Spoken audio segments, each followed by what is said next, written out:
Hello, everybody, and welcome to this roundtable on climate change, gender and violence in urban areas, lessons from Pakistan. My name is Laura Davis, and I'm from the European Peacebuilding Liaison Office, which is the independent civil society platform of European NGOs, networks of NGOs and think tanks which are committed to peace building and the prevention of violent conflict. And it's my great pleasure to moderate this discussion today. This is the fourth workshop in an online series called Climate Change and Human Security, Integrating Peace Building and Climate Adaptation Efforts in Practice.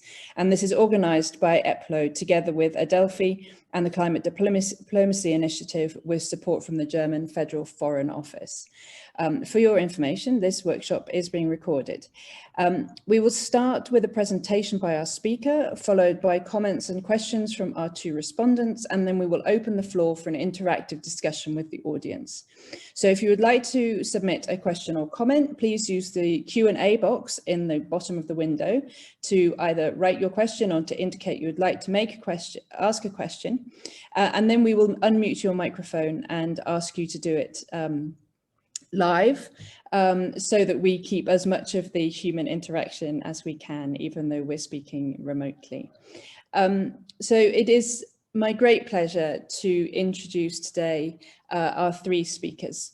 First of all, we will hear a presentation from Dr. Gulnaz Anjum, who is the Associate Professor of Social Psychology at the Institute of Business Administration in Karachi and a Research Fellow at the Karachi Urban Lab. Her research and teaching focus on gender and political psychology, social inequalities, climate security, and interdisciplinary policy analysis. We'll then, Dr. Anjum's presentation will then be followed by comments from our two respondents. Firstly, Dr. Beatrice Mosello, who is a senior advisor at ADELPHI, where she specializes in climate and security and natural resource governance. Beatrice's work to date has notably involved researching and developing climate and conflict-sensitive approaches to development and humanitarian programming in fragile contexts across the world.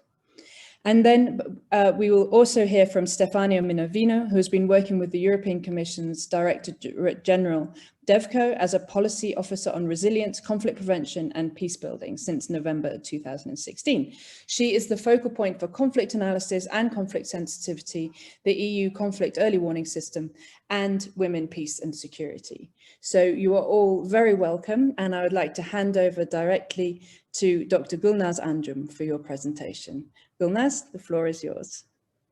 Thank you so much. Thank you, Laura, and thank you everyone for organizing this panel. And this is really an issue that is close to our heart, and we are very happy to collaborate with you on this panel. So I'll just pull up my PowerPoint presentation. Can you see my screen? Great, wonderful. Yeah, okay, great. So first of all, thank you so much for a very generous introduction, and thank you so much for inviting us here. I would just like to take a moment to elaborate a little bit about my own work and also the work of my colleagues. So I'm based in the Institute of Business Administration, but I'm also working with Karachi Urban Lab, and we are very extensively working on climate-related issues at the Collective for Climate Crisis, and it's a relatively young collective, but we have been able to pull out many workshops and lots of activities. So a lot of work. It doesn't represent only my own work, but also a lot of work from my colleagues at IBA, at Karachi Urban Lab, and at the Collective for Climate Crisis. So as you have already announced the topic, so we'll be of course discussing what is climate change, gender violence, and particularly in urban centers. And everything that we learn from Pakistani context, it's also kind of resonates with what we know from the context in the Global South.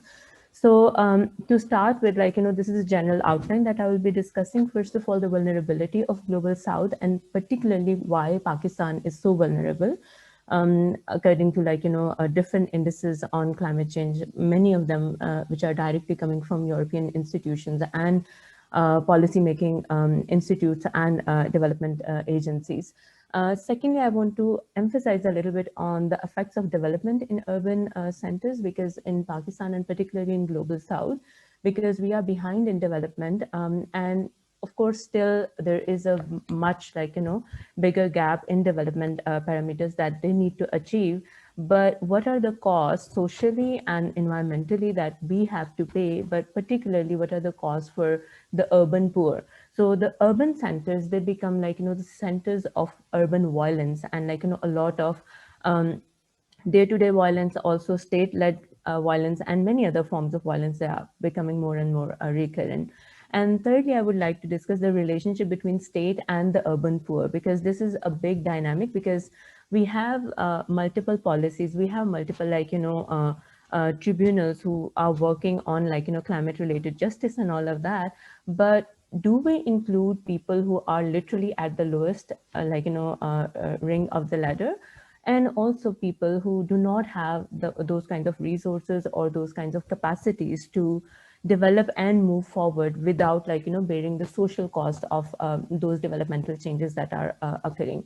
And most importantly, the biggest aspect that I would be discussing today, that's about gender impacts of climate change. Because generally, when we talk about climate change, we think about global narratives that are there. And many of them, they are either pro-development, anti-development, and first of all, the poor is excluded. And secondly, most of the developmental changes that are happening, and at the cost of environment, of course, they're also not very linear. The impacts are very gendered, and there is a huge intersectionality of how these impacts are differentiated for men and for women, and also for other genders. And where can we intervene as educationists, as policymakers, people who work with NGOs, and people who work with international aid as well? So to begin with, the Global South. Global South, as we all know, there are so many inherent diversities, there are so many complexities. The biggest one probably is our colonial history. And through that colonial history, we do have a lot of bureaucratic violence that has been sustained for a very long time. And that has been very exclusive in many ways. And on top of that, now, since last 10 years or so, when we are seeing very huge and very enormous impacts of climate change, then where do we place the same people? And because the infrastructure, the structural changes, or the bureaucratic violence that is prevalent, it hasn't gone anywhere. But when we bring new policies, where do we place those policies? Do they account for these changes that were supposed to happen but haven't been taking place over time? And thirdly, Pakistan, particularly within Global South, it's much more vulnerable. There are multiple other reasons, but particularly the urban centers in Pakistan, they're super dense. So some of the densest cities, some of the cities that get the lowest air quality, and for example, seeping ocean water entering into the cities, urban flooding happening almost every year, or erratic heat waves happening every year, or in this delta drying up at a very fast pace. So all of these issues that are happening, from rural to urban. But in today's discussion, I'll be focusing much more on what are different ongoing political struggles within the country over resources, and then infrastructural and amenities related ecological changes that are impacting our cities in very drastic ways, and how in all of these conversations we talk about policies, we talk about what are changes that are needed, but we actually forget the people who these policies are going to impact the most, particularly women, and also poor women, poor urban women. Because I feel generally there has been a lot of amazing work from international aid, UN agencies as well, that focus on rural centers, but the work on urban centers has not been brought to the forefront. And I totally understand the reasons for that too, because we think that the rural regions, they do need more development, but we also need to account for 60% of the population that is now living in the Global South's urban centers, because now it's a massive, densely populated infrastructure that is also sort of deteriorating. And over time, if we are not preparing our cities for these changes, we are really going to suffer in the long run.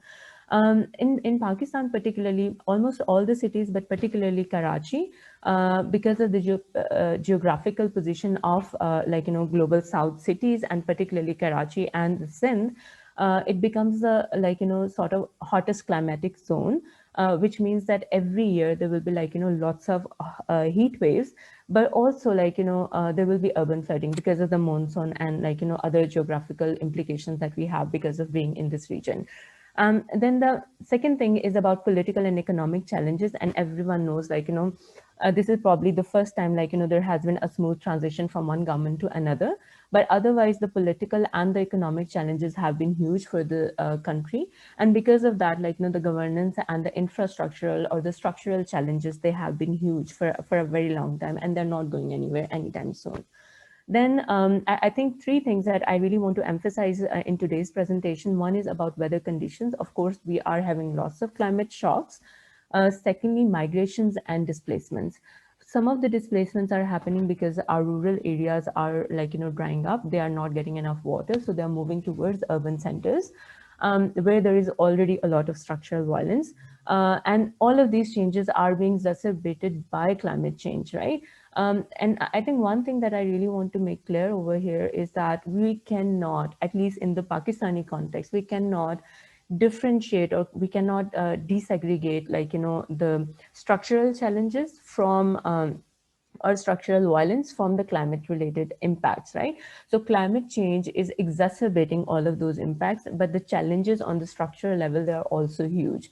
And displacements are not only happening just because people are migrating because of the drying up weather or erratic floods and all of that, but it's also a lot of state funded or state sponsored activities that are going on in the urban centers, because of which people have to be dislocated, dispossessed, and displaced. And lastly, there is there are lots of policies that are being brought forward, but the implementation of those policy is lacking. And I think that is a place and space where I think international donors and international agencies, they have a much bigger role to play, because this is where they can influence in that implementation. So all of these issues that I've just discussed, they have a huge implication for the people who live in the urban cities because of the informal state of affairs, be it economic or be it residential. So in Karachi only, it's a city of around 21 million people. But if you look at the settlements, almost 65% of the people, they live in informal settlements. And not saying that the other settlements, they have clear water or other sanitation facilities. The city in itself is infrastructural mess, to say the least. And when there are urban flooding happening because of climate change and rising sea level, and in last about a decade, we have almost 10 centimeters of raise on the Indus Delta. So the delta is sinking, and other places it's just drying up. So there is a lot of variation. So economic and livelihood security is at threat, but not only that, because of the political segregation of the Sindh as a province from Islamabad or the federal center, that is also very divided. So it's very hard for people living in Sindh to claim for policies and ask for the implementation of the same policies that are being driven forward from the federal center. Not saying that they are not doing enough, probably they are, but at least we are not able to see the impacts as academics or as researchers who work on the ground. One thing I really wanted to show this map to you. If you look at this map, in 1997 only, if you look at the city of Karachi, and I mean, over here, you see, spatially speaking, there was less development or the built area. But now, if you see, this city is literally, and this is the whole of the greater area, and it's just the built area is just expanding at such an enormous rate, but the development is not very well organized or very well thought through. But for whom is this development anyways? It's development for very rich people of Karachi that is also kind of excavating like, the coal in Thar, but also on the other side, they are also like, doing the coastal land reclamation. The city itself is sinking, but the developers, if you see, like, from here in 1990 over here, like, everything that is outside the yellow line, it's basically like, reclaimed land from ocean. So if we already know the city is sinking, instead of like, making those preparations. So for example, last year we were in The Hague, and we see that, like, they are developing this whole wall to protect themselves from the sea. But here, like, we are actually throwing ourselves deeper into the sea. So these kinds of development, they're also like, poor people, they do not have any contribution to it, or they do not have any benefit out of it. Rather than that, like, I think many coastal people who are working, like, in fisheries, they are losing their business because there is a lot of development that is happening over here where they were earlier able to secure, like, safe livelihoods for their family, but now they are not able to do that, right? So I feel like, it's very important to highlight that the insecurity in the rural centers, it's also exacerbating urban violence because of these climatic changes. So these, like, they become sort of not only a moderator, but also an exacerbator. Then one other thing that I really wanted to highlight in today's discussion, and probably we can elaborate a little bit more on that. When urban flooding happens, when the impacts happen, they're happening mostly for poor people. And they are the ones who are not able to get out of those impacts over time. So if you look here, the poor men, they might lose their livelihoods because they're not able to reach the spaces because the whole city is flooded. But women are the ones who usually die because of, like, the weak infrastructure. When their homes fall down, it's women and children who are hurt the most. But also, on the other hand, we have to see, like, women are the ones who face a lot of gender-based violence inside the homes when there is no clean water inside the home to drink. So, I mean, there is a lot of, like, socio-spatial differences within the city. So you would see the elite living on the, like, coastal sites, which are also blocking, like, the livelihoods of poor people. But also then whenever there is flooding, it's the poor of the city that are kind of, like, impacted the most. So I think if one thing that I can propose, like, we need to make these segregated, like, analysis for different neighborhoods, for different communities. Also, when it comes to, like, development of the city or the beautification projects, now we have, like, literally billions of dollars coming in from Asian Development Bank and also other many, like, developmental agencies. We know that the city is going to be beautified, but for whom is the city going to be beautified? So if we look at Empress Market, that was earlier giving a lot of opportunities, informal economic opportunities to poor people, it's going to be destroyed. It has already been destroyed, and now they are thinking about this figure. If you can see on the bottom left, they're trying to develop this, like, mega beautiful modern city. But in this city, poor cannot access that part of the city, or poor cannot, like, go and open their own informal telas, or, like, their informal business mechanism. It's just not possible for them. And then what is left for the poor, like, in the city, they are really becoming the scavengers on, like, whatever is the polluted or, like, degraded land because of climate change and also a lot of developmental issues. Or if the houses of, like, young maids who work, like, in other people's homes, in particularly in elite class the homes, if they are destroyed, like, these girls or these young women who are losing their livelihoods, who is responsible for them? So of course we have these development projects that are making the city beautiful or well developed, but to whose benefit? Again, for the elite, but, like, leaving out the poor people who are left at their own, and they're not able to kind of, like, face the disproportionate impacts. Lastly, I just want to, like, highlight for last 3 years we have been working on this project where we have been working on informal settlements and how people are being, like, forced to leave their house. Their houses are being demolished. And in this figure, as you can see over here, there are thousands of households in the urban center of Karachi that are being demolished at the moment. And for, like, even during the pandemic, many of these dispossession drives, they did not stop.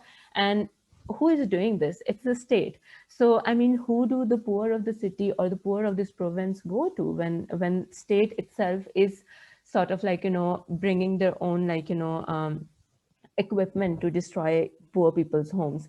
And also, I think there is another broader issue. Many men, when their houses are demolished from the suburban centers, they can come to the cities for work. But when women leave the city center, they have no capacity and no infrastructure, no mobility related, like, transport to come to the city to work, right? So many of them, they work in informal economies. And imagine, like, yes, we have climate related impacts, but there are also so many infrastructural issues which are depleting more and more infrastructure to develop infrastructure for rich people. And another thing I really wanted to highlight over here today was that how females are not only, like, being victimized inside the house, like, for the infrastructure or the climate related, like floods or heat wave related reasons, but also because they are the ones who are responsible for literally taking care of everyone who's sick at home, right? So if you look at these numbers, these are from Nayari Basti. This is last year's survey that we conducted at Karachi Urban Lab. It was funded by IDRC, the Canadian research funding agency. So we found that roughly like 50% of women, they have someone who is sick at home and they have to tend to them. So, I mean, we already have a lot of health related issues. There is no sanitation, there is no secure housing, there is no, like, other support from the government coming in. And on top of that, the climate related issues, they are going to make things really worse. And during this flood only, we have ourselves witnessed so many women sitting outside with their families because their homes were demolished and they were sitting in the flood outside and in the pandemic. So these things, like, they really need a lot of attention. Another thing I wanted to highlight, in relatively upper socioeconomic status class, these numbers, they change as well. So, I mean, you cannot make the same policies for this neighborhood and for this neighborhood, because, like, these are the things that are on a localized level. They need a little bit more sophisticated attention. So I think, I mean, these are the things that we need to keep into mind when we are talking about, like, these research. And again, like, the stress levels, because of these dynamics, they are not only dependent on who we are talking to. So females are generally much more stressed compared to males, but these impacts are also intersectional when it comes to socioeconomic status.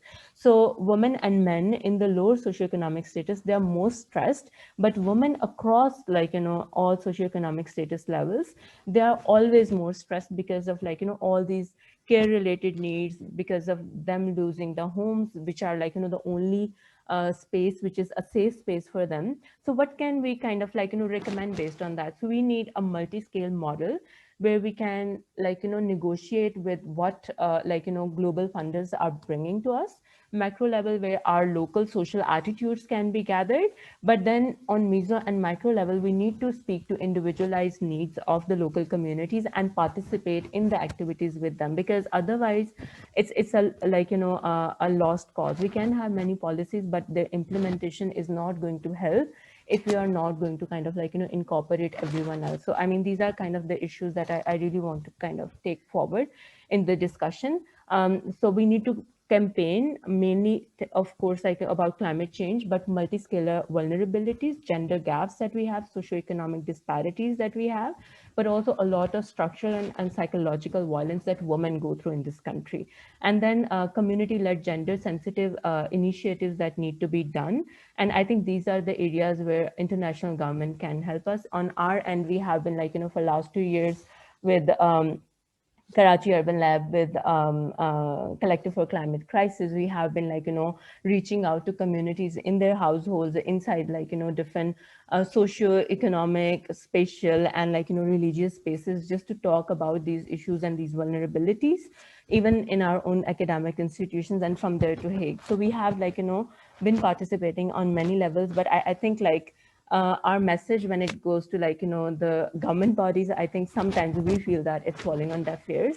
But I think people who give money, who give, like, strategy building for the country, they have more power to do so. So I think there is much more work still to be done on that end. And I think I will leave all of you with these, like, concluding remarks that yes, there is a lot of urban violence. It's very gendered because our state is very patriarchal and it tries to normalize all of these gendered norms. we need to include women and girls. We need to include community-led initiatives. Because I think when we talk to women in communities, they do understand what their problems are, and they do understand that climate is a big exacerbator of a lot of violence inside the homes. But how do we build resilience if we do not have collaboration with multinational organizations, and even we are not able to learn from our neighbor, let's say India or other places, because very soon we get to be labeled that why we are reaching out. I mean, it's sometimes easier to even do these workshops and webinars with all of you sitting in Europe, but it's sometimes harder for us to kind of even learn from our own nearest collaborators in the global south. So I think these are generally the disparities that needs to be removed. And I think I would really thank you all for your time. I hope I have not taken too much time, but I really want to thank my colleagues, Noshin Anwar from Karachi Urban Lab, Amira Sawas, she works at ActionAid, Bilal Zubaidi, I think he's part of this conversation today from Collective for Climate Crisis, and Mavish Zara as well, and then Mohammed Tawheed, who helped me with making all these maps as well. So thank you so much, and I look forward to any discussion that will follow this conversation. Thank you. So thank you very much indeed, Dr. Gulnaz Anjum, for a fascinating presentation to kick off our discussion. So in our first round, I'm going to turn first to Dr. Beatrice Mosello and then to Stefania Minovino for some quick responses. And then we will open the floor for more discussion, and then we will come back to our three panelists. So Beatrice, over to you. Great. Thank you, Laura, and thank you, Gulnaz, for a very thought-provoking and interesting presentation. And let me also commend EPLO for organizing this conversation today. I think traditionally we've tended to focus on the links between climate change, gender, confidence, security with a reference to rural areas. There's definitely less evidence coming up over these linkages in urban areas, so a big space to fill. And I think this conversation is a great contribution towards filling that space. So thank you very much for organizing it, and thank you for inviting me to respond to Gulnaz's very rich presentation.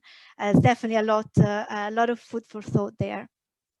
I think one thing that struck me particular from Gulnaz's presentation is this illustration of the fact that the way in which climate-related security risks are experienced depend on norms, expectations, and power dynamics that are determined by gender, but also, I would say, by where people live. And we've seen that living in urban context bears in itself a whole set of vulnerabilities, by the socioeconomic status, so the focus on poor urban women, for example, and very different dynamics there because of socioeconomic status, but also I would say age, ethnicity, religion, and other identity and social markers. So it's not just about women and men, as Gulnaz said, but there are other genders to consider, and it's about a combination of multidimensional factors of identity that can affect people's family role, social relationships, their economic freedom, their ability to migrate, the power to make decisions, and ultimately, therefore, their resilience to withstand and cope with these risks as they manifest. So a first important point there for me is that we need to better understand how these complex interactions between gender and other identity factors play out. And for this, we need more disaggregated data and analysis, more contextualized data and analysis.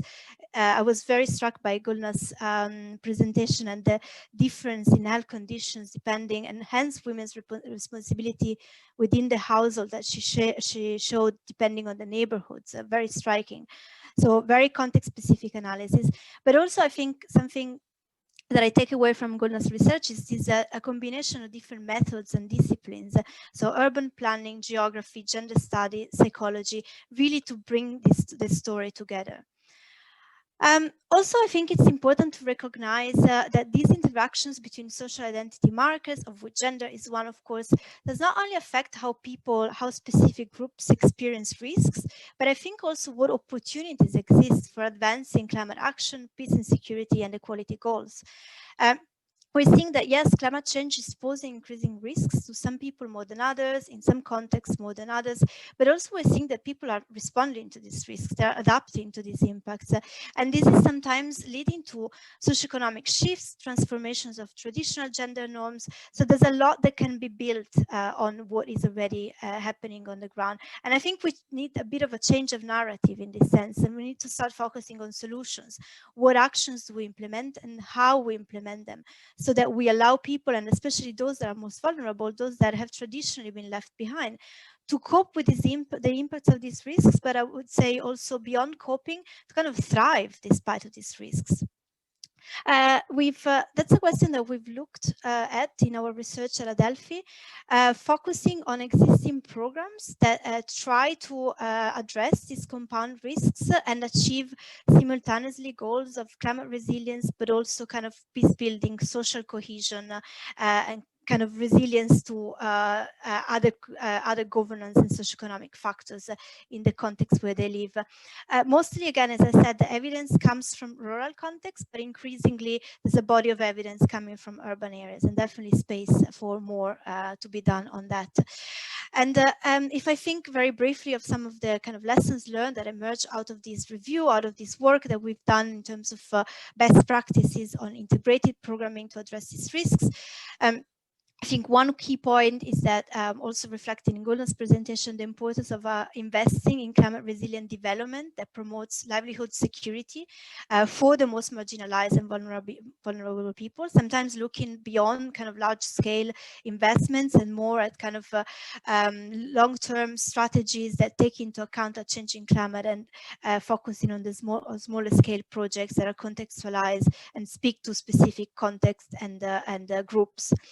And also, I think the importance for these approaches to be multi-sectoral and integrated, because we're seeing a combination of risks that span across different sectors. So also responses need to be multi-sectoral, bringing in addition, for example, to more traditional climate change adaptation, bringing in a focus on health, a focus on education, a focus on livelihoods. And I think for urban context, particularly relevant, bringing in the informal sector. I think another kind of key lesson learned that emerged out of our research is the importance of focusing on social cohesion and building social cohesion and social capital. There's a lot of interesting projects, particularly in slum areas in urban contexts. I'm thinking now of some projects in slum of Kibera in Nairobi, but also some examples emerging from Latin America, where it's been shown that these interventions can serve as a tool for strengthening resilience to risks such as flooding, but also they can serve to build trust both horizontally between communities and vertically between communities and governance providers, therefore also addressing issues in terms of violence and conflict.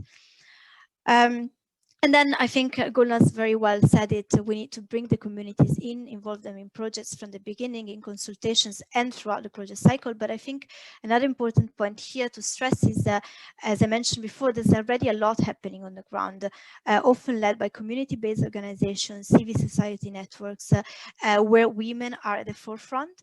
And perhaps there's even more practice in urban contexts because people live in closer proximity, it's easier to organize, it's easier to reach out to others.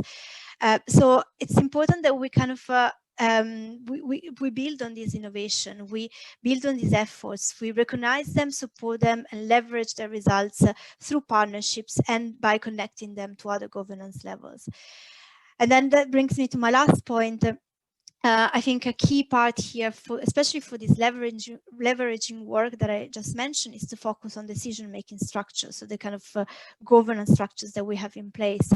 And the focus there should be to get in more diversity from city governments, city councils. That's a very important starting point when we think of urban areas, but also we've seen from Gulnaz's presentation, a lot of governance is still very much top-down in many contexts, so we can't go without bringing the governments in, national level decision makers, as well as kind of the regional and international multilateral structures that exist to support some of these projects and support some of these initiatives. I'll stop here, very happy to elaborate on any of the points I made in the discussion that will follow. Thank you, Beatrice. And so now I'll pass straight over to Stefania Minervino. Stefania, the floor is yours. Thank you very much. I don't know if you can see me. My video is stuck. Is it working? We can't see you, but we can hear you. So perhaps the video will come. Yeah, okay. I'm not going to start from the slide that it's there right away, so bear with me for a second. So in terms of the presentation by Gulnaz, thanks so much. It was so interesting and so engaging. I think that's what I also take away from that presentation is the very important focus on community resilience in terms of also mitigating gendered impacts of climate change. I think it's extremely important. And I think that, but I think climate change mitigation and adaptation has always had this interfacing also with disaster risk reduction and management. So you have that level of intervention, which is very important. Also, if you remember, not so long ago, disaster reduction was called into questions in terms of looking at specific gender aspects of the same, gender impacts, and as rightly, as Gulnaz said, on women, but as well people with disabilities, older people, and so on, and children, of course. And so we've seen that in many climate change related natural disasters. The increased vulnerability of people who are in a certain place at a certain time and have so if we do not work on community resilience, I think we need both the bottom-up and top-down approach. Also because on the more global panorama, we need also to work, for example, with the government of Pakistan in relation to institutional capacity about climate change adaptation and mitigation and so on. So in that regard, I just wanted to say that as far as we know, climate action is a priority for the Pakistan government, and the country aims at increasing the usage, for example, of renewable energy from 11% to 25% of the energy consumption. As Gulnaz already outlined, there are also a lot of challenges in relation to water scarcity, possible contamination of water tables due to climate change impacts or environmental degradation. There are sanitation issues that are very important and very basic, and they have a huge impact on the most vulnerable groups in society. The EU has had a number of water-related projects, and interesting for one in Balochistan, also linked to trying to work at community level on water management, and also to promote conflict prevention, peace building, and of course gender equality. What I'm not quite clear, I have to say, I don't work full-time on Pakistan, but I was there last year. What I'm not clear is what has been the, maybe Gulnaz also could come back on this, the impact of climate change in terms of people moving from rural area, agriculture areas into urban areas. I presume that if it's like the same in other countries, of course, the migration to urban areas also will force us more to focus on urban areas in this regard, and it seems there's a real emergency there. In terms of the impacts of climate change in Pakistan, of course, water scarcity will have a huge impact, or is having a huge impact on food security and the economy of the country, where more 50% of the population is dependent on agricultural activities. As you know, the way we had in the work with Pakistan, and I would refer you actually, there's the EU delegation in Pakistan has a very good website, and you can see there the projects that have been going on in Pakistan, and also what we do in all areas, including in human rights, in rural development, education, SMEs, local governance, food security, CSO programs, and so on. Also, we had, of course, due to COVID-19 pandemic, we had to redirect some of the funding of a specific resilience food security related program, for COVID-19 support, which was done quite quickly. And of course, we have quite a significant amount of humanitarian aid. For example, it happened for the floods in Sindh and for other, but also for displacement, migration, and conflict-related migration as well. We had some projects in relation, we're having actually, some of them are still ongoing, specifically with the civil society organization, and in particular, again, I can send links if they're useful. About the delegation has been working with the Civil Society Coalition for Climate Change, and also there was a program in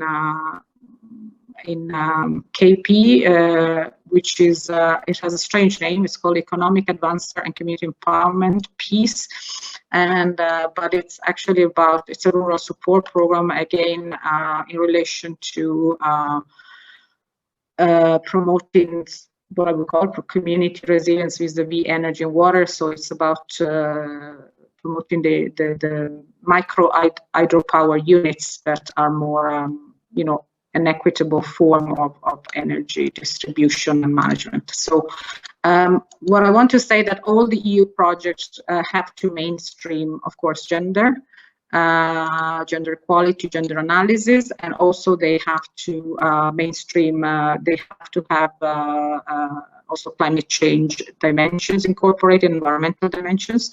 A lot of our work with Pakistan is also trying to influence on the adherence to the standards that are part. So Pakistan, the leverage that we use is through also the specific trade preferences, so the GSP+, so there are generalized scheme of preferences that of course contain human rights standards, labor standards, environmental standards, and so on. So that's the main, one of the main leverage tools that we have with the Pakistani government to advance environmental issues, including climate change and labor standard. One last maybe reflection is that climate change could be really an entry point for so many different areas, to work with in Pakistan, from democracy to human rights, to local governance, gender, empowerment, and so on. So I think it has a lot of potential, and I think the Green Deal will give us this potential. And in the next multi-annual indicative program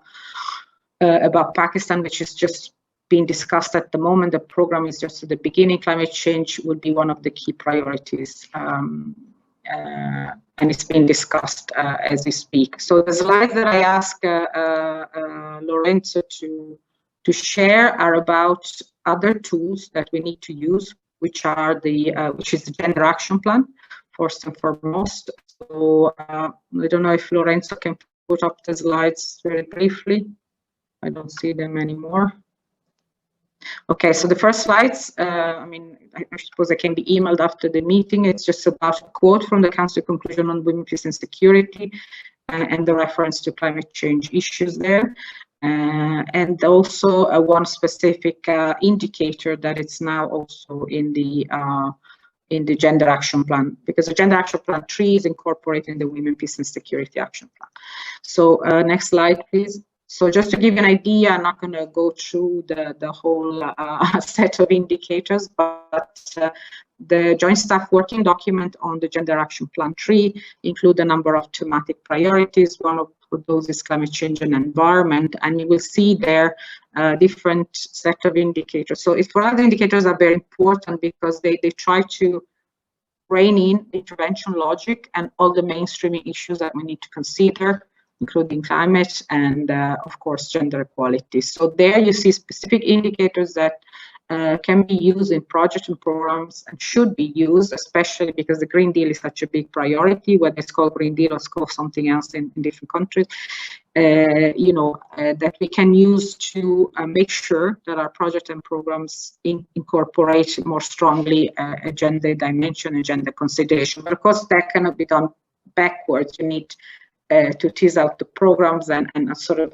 build a intervention logic that makes sense. So you see there are dimensions.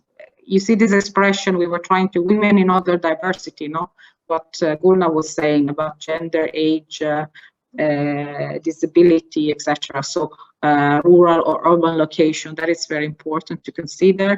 There's a focus on participation, on the disaster risk reduction dimensions. Next slide, please. And then, you know, the management of natural resources also is very important. Also, you know, with land issues and land degradation, women are always at loss in terms of also land tenure, security, and so on. While in urban areas, you may have different issues about housing, about, you know, access to services and so on. And also, of course, the creation of jobs opportunities for women in the green economy. Now, I at the moment, you know, from last year, there's been a lot of talking in Pakistan about this massive reforestation program, and I think they're making progress now. But it's kind of when I went to Pakistan last year, some of the civil society actors kind of had some concerns in relation to, so even reforestation that sound good for climate change, you know, we have to be very careful. So if jobs are created about a massive reforestation programs, so how many of these jobs would be for women or would be for youth or whatever?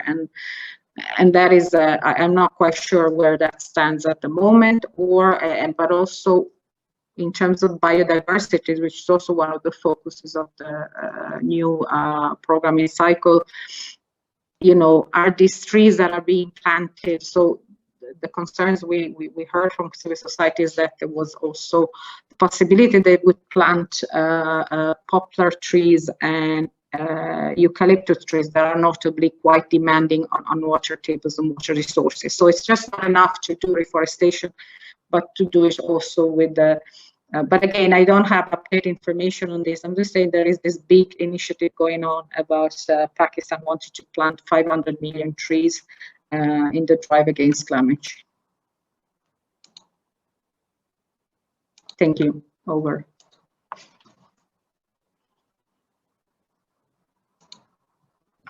Thank you very much, Stefania. And now I would like to we have some comments and questions in the Q&A. I think that we probably only have time for one round, so let's make it a good round. So I'm going to invite Dr. Shaheen who has made a series of comments. I'm going to invite you to make your comments in a moment, Dr. Shaheen. Followed by a question from Lorenzo Conte, a question from somebody who's going under the name of Auditor 25 or possibly 25, and perhaps you could put your name. So, and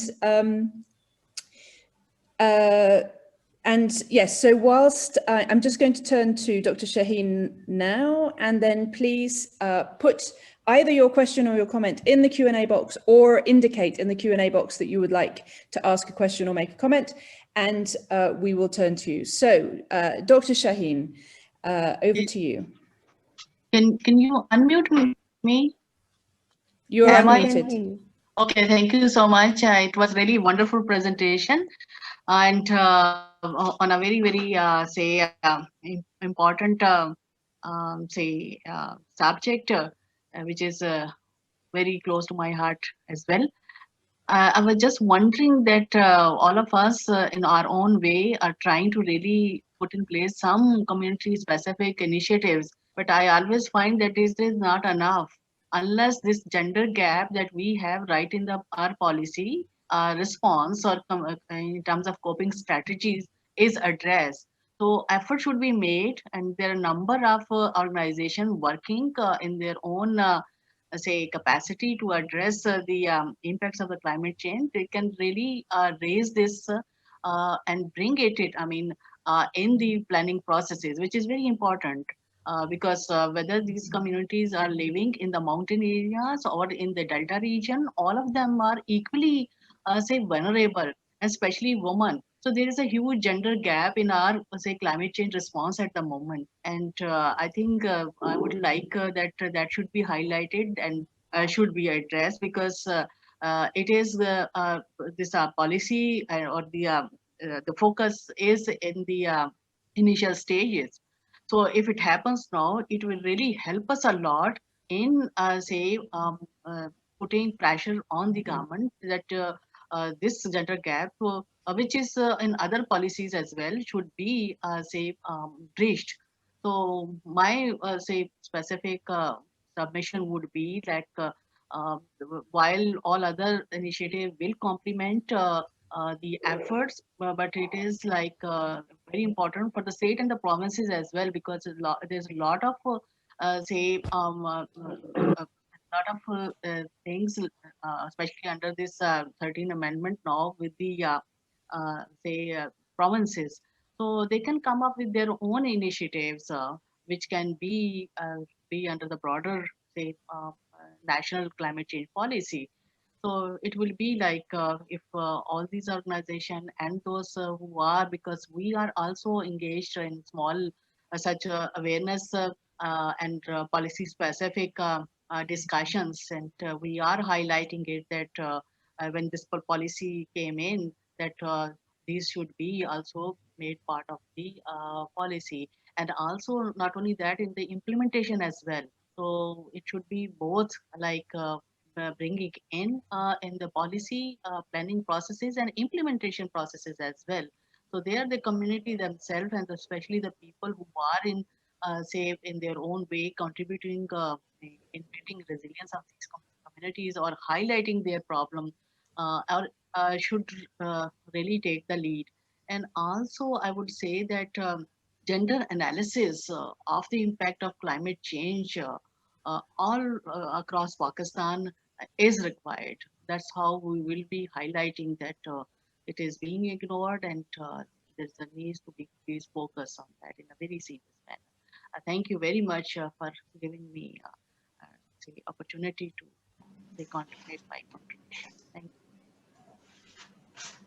Thank you very much, Dr. Shaheen. And now I would like to turn to Lorenzo Conte, and after Lorenzo, I will turn to Sayuba for your question. Lorenzo, over to you. Yes, thank you very much for the interesting presentation and discussion. I wanted to ask a question that I actually put in the box before Stefania's presentation on different EU's initiative, but I was interested to hear maybe from Dr. Gulnaz if she had any recommendation for international actors, including the European Union, on how to better address this issue of, this gender-based violence resulting from climate change, and if she had any also recommendation on specific initiatives and projects or policies that international actors should support. Thank you. Yeah, sure. Thank you so much, Lorenzo, for a very interesting question. And I think as far as like the international aid and agencies are concerned, Stefania, I think she wonderfully covered lots of initiatives that are coming from there. But when it comes to the bottom up work, I think like there, I have a few recommendations that I would really talk about, and especially as Dr. Shaheen earlier mentioned, that there are some initiatives, so we also have to kind of be cognizant of them and acknowledge their work. So for example, Aurat March, so this is the Women's Freedom March that happens in every March for last so there have been 3 events now. So in that, women are the ones who are bringing forward this agenda about climate change, and these are also very well networked women. So this is for the first time, I think, in my own adult life in Pakistan, where I'm seeing that women in Karachi, they are very well connected with women in Lahore, in Islamabad, and they are literally mobilizing everyone. And one of their biggest demand was that we want an egalitarian, climate justice. We want, safety for our children. So I think when it comes from women, they really they think about family, about the society in a much more integrated way, and they have this capacity to mobilize. So that is more on national level, where women have been coming forward and they have been proposing, and they have they have done a lot to sort of influence the governments and like, the provincial government particularly to talk about these national level plans. So in 2017, for example, like, a new action plan for climate change and adaptation was put forward, but like, even in that, like female politicians were the ones who were really like, pushing forward the agenda. So I think I would go back to what Beatrice and Stefania also already said, and Dr. Shaheen also indicated to that. We do need a lot more representation of women on the top level, but also we need to engage much more women on the bottom level, like, where grassroots development happens. I would give you one example. So for last 28 months, we have been working with IDRC, and they funded this project along the lines of displacements in the urban centers of Karachi, and we worked in 12 neighborhoods, like, and all of them, they have extremely different profiles. And I think that's the first time when I, as a researcher, realized that, like, how based on the differentiation of their profiles and especially like, their forms of social cohesion and the kind of identities or social identities that those like, subgroups or groups went by, they also influence what kind of strategies work best for them. So when we were like, helping out, like, understanding. So as researchers, of course, we were engaged with understanding what's going on the ground, but also, I mean, some of our RAs and ourselves being like, social activists in our own domains, we were also interested in mobilizing or helping them mobilize. But for each sector, or like, at least each neighborhood, different strategies work. In some neighborhoods, for example, like, women were not allowed to go out. Then how did those women mobilize themselves? So I think that is also one thing that I really wanted to say when Beatrice said that, like, it's easier for urban women to come together. But I think the variegated terrain of the city actually blocks a lot of women from gathering. Even for Aurat March, women had received so many threats. So there are so many, like, levels of structural violence that it's harder for women to also organize, even like, in urban centers. But despite all of that, I like, I myself and with some colleagues from Karachi Urban Lab, we have been able to see and witness how women literally, like, even if they make 100 rupees, which is less than like, half a euro probably. I mean, even if they make that much money, if you organize a workshop for them, they will come. So I think that willingness, that hope, or that commitment that I saw from women, that was much greater than like, what I could expect or see from men. So I feel like there is so much potential, and that gives me a lot of hope. And I hope that answers to what Lorenzo said. And I think one other thing that I've seen, like, many educational institutions are doing, and particularly we at Climate Collective for Climate Crisis, we have been reaching out to different institutions. So I think training our youth, especially educated youth, it's also a huge, like, potential, because these are people who understand at least the basics of climate change. You don't have to go through the basic drill, and then they can go back to their communities and they can mobilize within their own communities. So only last year we had this a reach out program where we did, like, 3 major seminars. We reached out to more than, like, 600 people in those seminars. And then we also asked those students and, like, those student bodies to reach out to their own communities. And we came to know about so many interesting, diverse issues, like, from Indus Delta, from Tharparkar, or from, like, other regions, even Balochistan, that we were not aware of. So I think we also, as academics, we need to collaborate with everyone, but also we need to, like, understand the kind of diverse issues that our own students and our own, like, community workers, they are able to bring to the table. So I think there is a lot of hope in that sense. So there are multiple educational organizations who are working on it. There are like, NGOs who are working on it. One particular organization I would like to mention here is Urban Resource Center in Karachi. They have mobilized a lot of women, especially on water, health, sanitation issues, and especially like whenever there are floods, they have one female team leader who literally, like, in an hour, if you ask her to organize a workshop, she would gather like women from, let's say, 10, 18 communities. So that power, that potential that women have offered in this whole debate, that is also very hopeful and empowering for us as academics and as practitioners in our own capacities. I hope, Lorenzo, Great. that answers. Thank you very much. Yeah, thank you very much indeed, Gulnaz. So I'm going to go back to the list. We have Soyuba Uedraogo next, and then after Soyuba, we will turn to Maria Laura De Angelis, and then I will come back to the panelists or maybe take more questions. So Soyuba, over to you. The floor is yours. My preoccupation is about the rigid for the studies.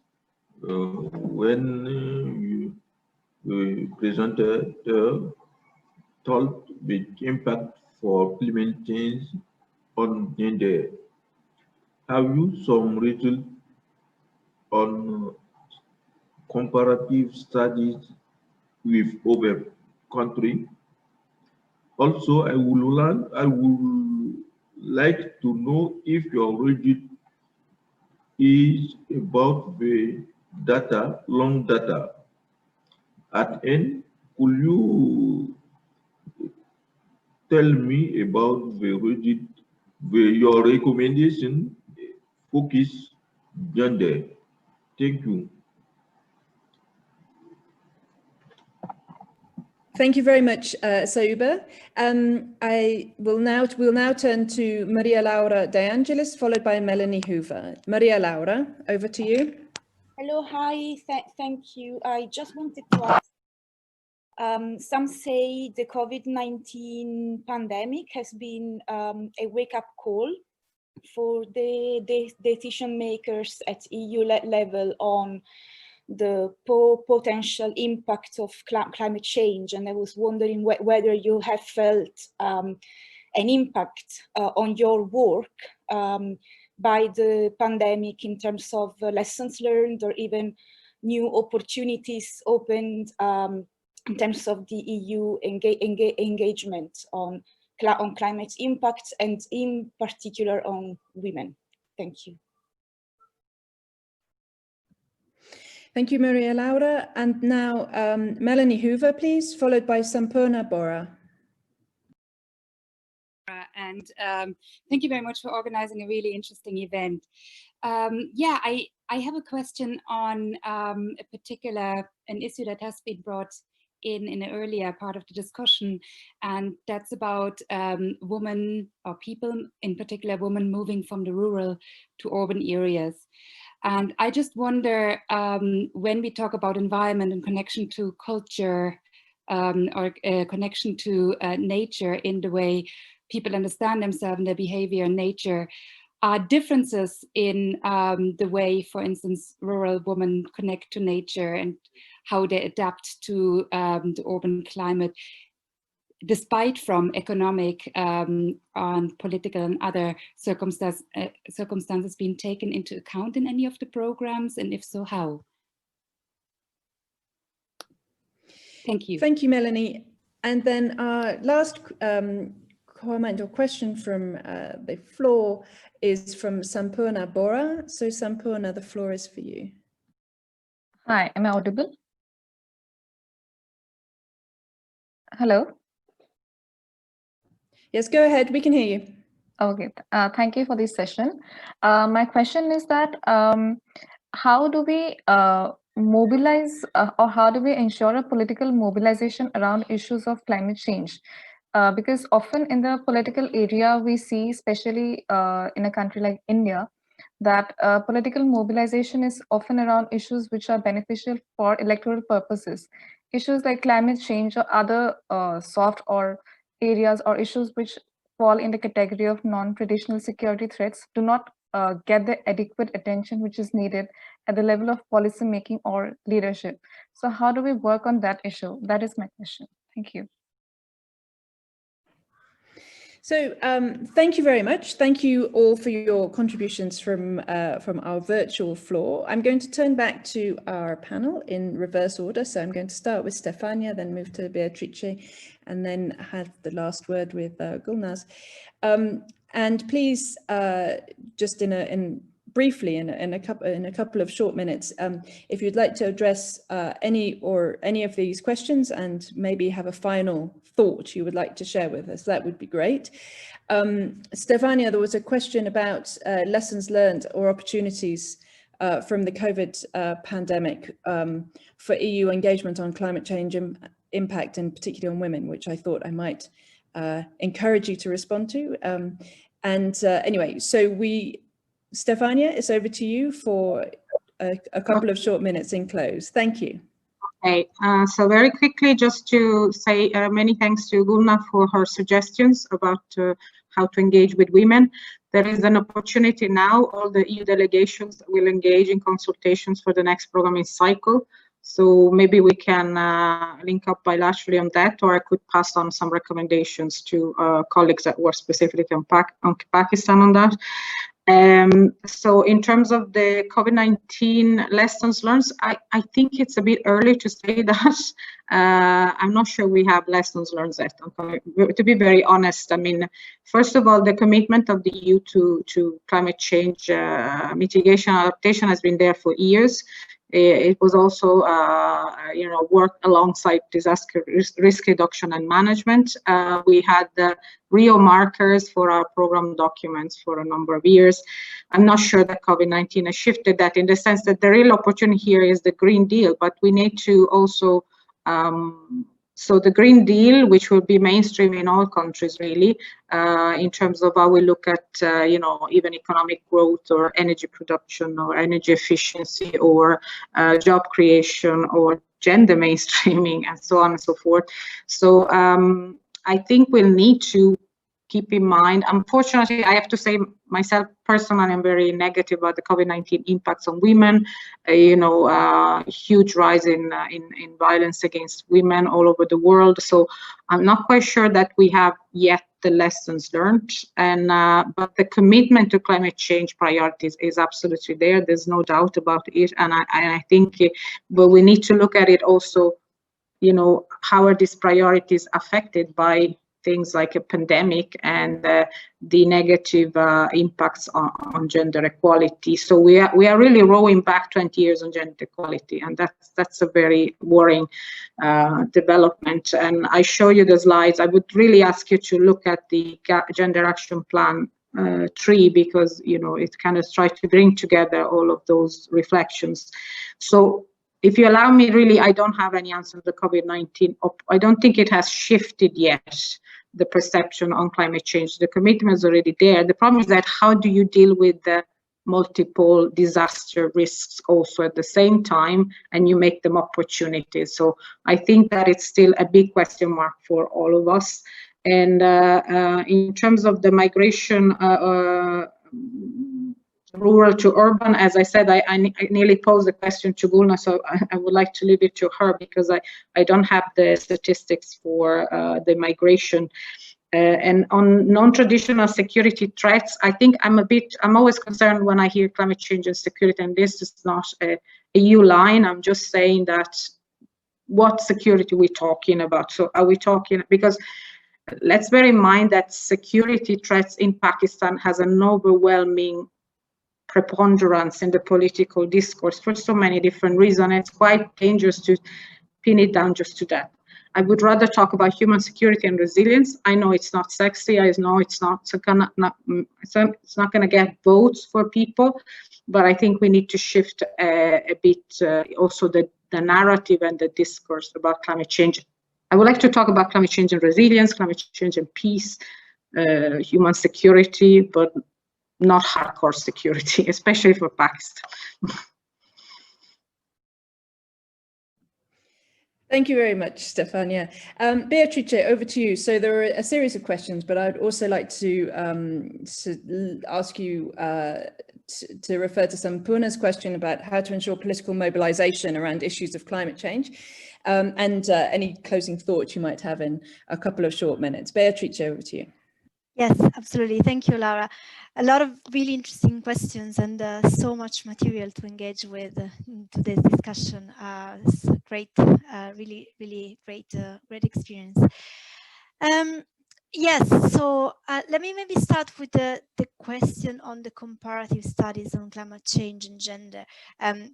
And link back to what Gulnaz was saying, I found it really interesting, her reflections on the kind of mobilization of women in urban context, and really highlighted how different experiences are from different contexts that we're looking at. So my answer to the comparative studies, I would say, question is that I would say there's definitely a body of evidence emerging on the impacts of climate change on gender at a general level, but I also think it's very important to understand these linkages at a very context-specific level. So looking at how these dynamics play out in specific contexts, and understanding. And this understanding is what can help policymakers, development practitioners, peace builders to mitigate these risks of violence and leverage opportunities that can exist for building resilient, inclusive, and more peaceful societies. So again, the evidence, and I would like to, I'll maybe post the link of in the chat to this study that UNEP and a few other agencies at the UN level, and Gulnaz was a contributor to the study on the linkages between gender, climate change, and security. And I think that's like a very recent and great resource, in my opinion, bringing together the evidence that exists on these linkages, but also referring it to very context specific, to case studies, so that it highlights these dynamics, where they happen and how they happen. I think maybe one reflection also quickly on the kind of role of European Union international actors in supporting action to address climate-related security risks with a gender lens. I think I would like to reiterate again, and I think a lot of agencies, including the EU, are moving really in this direction towards thinking of how integrated program can be designed and implemented, integrated program that achieves at the same time gender equality, climate action, and peace building. And again, some positive evidence that is emerging out of these experiences, and also some moves, and much more needs to be done that there towards targeted financing and kind of integrated financing that kind of bridges the gaps and bridges the silos between conflict prevention, peace building, and sustainable development, and not only brings this together through integrated programming and financing, but also adds a gender dimension. And then finally, on the question of mobilization. Oh, sorry. Can I just say a quick thing on the mobilization? Very quick. Yes, just one sentence, as we're running a bit out of time. Yeah, sorry, just to say that I think the last 2 years we've seen that climate change has really, at least in what I can see, has really come to prominence in the political agendas, at least in Europe. And I think the more people are aware of these dynamics and try to implement change and bring to the fore the impacts of these dynamics to policymakers, the less climate change is a secondary issue. So that's the way in which we can mobilize the political action. Right. Over. Thank you very much, Beatrice. And Gulnaz, over to you for the closing words. If you would like to address some of these questions briefly, there were some technical questions from Soyuba about some comparative studies, which you perhaps could respond to quite briefly. The political mobilization, I think, Melanie's question about the cultural connection, and Ahmed Farouk Shiatal has also added another question about demographic pressure. I don't think you can address all of those, but perhaps if you could, in a couple of short minutes, give us your parting thoughts and responses to some of those. Great. Over to you. Thank you very much. Thank you. Thank you so much. All of them, they're really interesting questions, and I think there is more for us to think about. So one question from Maria Laura that was about gendered impacts of COVID. I think what we have seen, at least in Sindh, or especially in urban centers like Karachi, women have been more stressed out And I think we are seeing more and more incidents of gender-based violence. So of course, like, you know, when there is a lot of violence recently, like, you know, there were lots of like horrible issues related to rape cases and like, you know, a lot of like, you know, other dimensions that were opening up. And I feel like, so the narrative from international donors and like, you know, even from the National Action Plan, it's not changing. But on ground, I think there are many things that are changing, and over time, probably we'll see more impacts, as Stefania said. The second question was about cultural differences when women move or when people move from rural areas to urban areas. And I would also like to address the question of Stefania that she had earlier.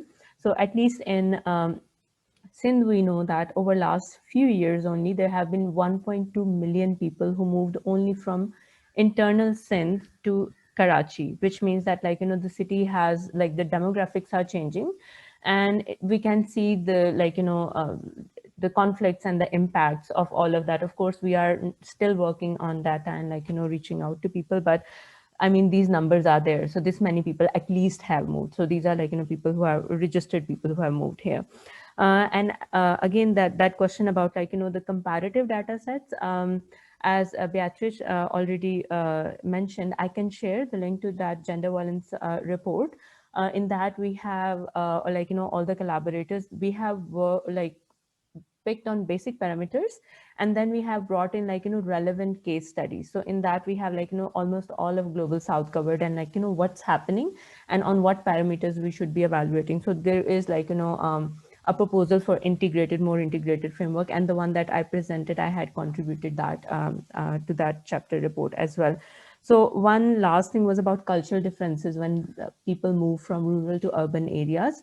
I think that has a lot of impact on, especially on women, because when rural migration happens, many women who come from rural setup, they're not used to the customs of the city. They are used to like, you know, hanging out together. So for example, recently we were conducting some focus groups right before the onset of pandemic.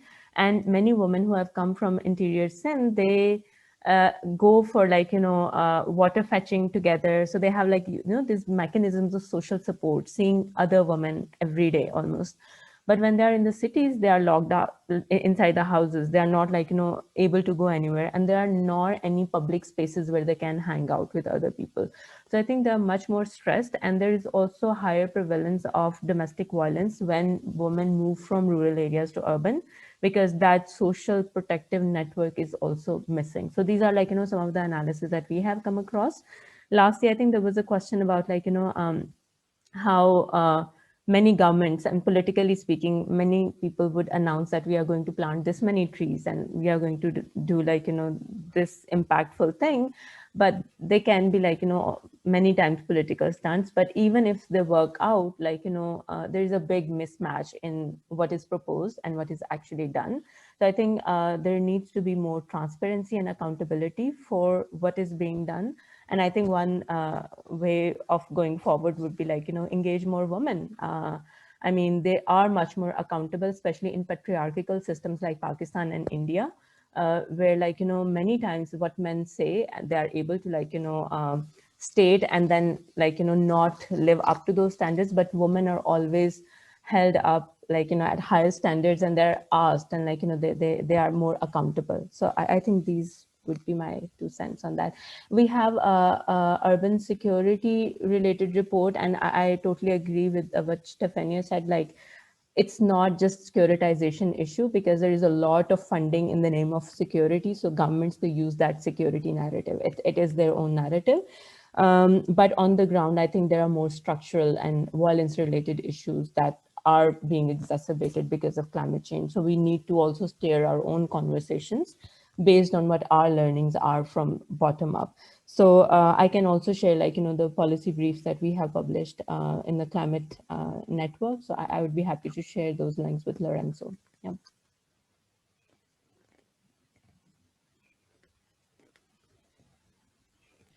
Great. Well, thank you all very much indeed. And thank you all for your participation. A particular thanks to Dr. Gulnaz Anjum, Dr. Beatrice Mosello and to Stefania Minervino for their presentations today, and for you all for your participation. These conversations were convened because we felt there was definitely a gap in this conversation around the climate crisis and climate adaptation and the peace building community at the sort of advocacy level at the EU. And I think that a lot of what came out today really highlights the need for much more of these discussions. Now, as I mentioned at the beginning, this is the fourth of a series of workshops. Indeed, this is the first that has dealt with the urban effects of climate crisis, and the first that has also been quite so explicit about the gender dynamics of that, which is also novel and seems definitely an area for further discussion. The fifth workshop in this series on climate change and peace building, we're very much sticking to the peace building narrative and discourse for around climate change, is exactly this time next week. It is at the same time as this started, wherever that is for you. You're very, very welcome. If you would like to register, please contact Lorenzo Angelini. Many thanks to Lorenzo for organising this event. And the workshop next week is a documentary screening and then a high-level discussion called on Marsabit, which is a documentary made about climate crisis and peace building in Kenyan communities. And that promises to be a very good final event for this series. So without any more from me, I would like to thank you all for your participation, to Adelphi for your partnership in this series, and of course to the German Federal Foreign Office who have supported this event, and to wish you all a very good day.